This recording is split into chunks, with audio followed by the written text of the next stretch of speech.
Готово. Успяхме да пресеем фиданката. Череща по-точно, да. Трамбовахме я. Сложихме 4 шишета вода. Тук има и други фиданки. Това е цялото място. 6 декара. Ето натам продължава също.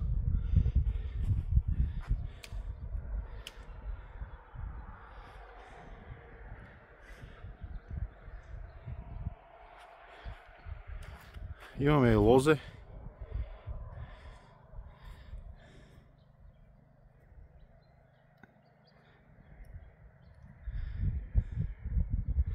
Може би повече от 25-30 години е лозето. Тук има и други фиданки. Това е праскова. Това е круша. Това е слива. Трябва да и се подкастрят върховете, много нагоре отива.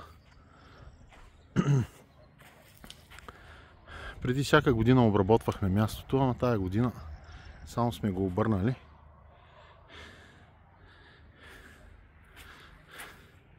Тук комшията също е почнал да чисти. Скоро трябва и мрежа да опъне.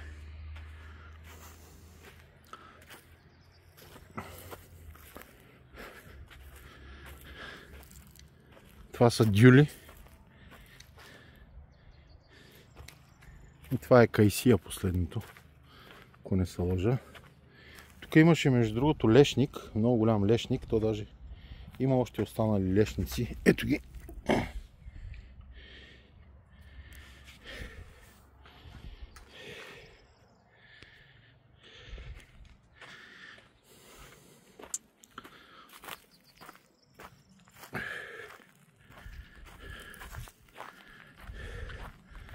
Мястото е уникален чернозем.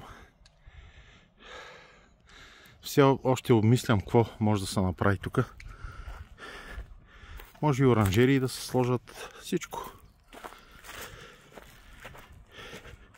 Стига човек да има желание и време и средства.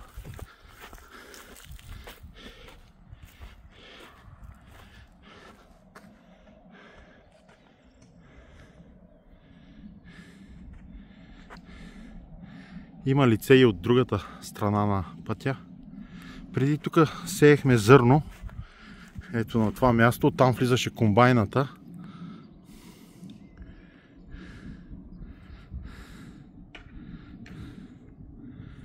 Я да видя тук комшията.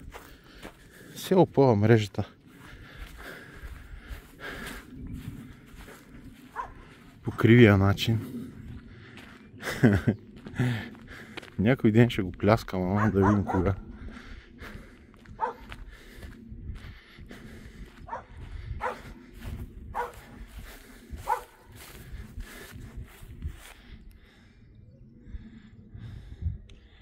Личи си как е влязал 20 санта навътре. Нищо. Да е жив и здрав. Само да не ме хваща някой път. Когато съм филмиран, че ще стане колчетата обратно пред мене.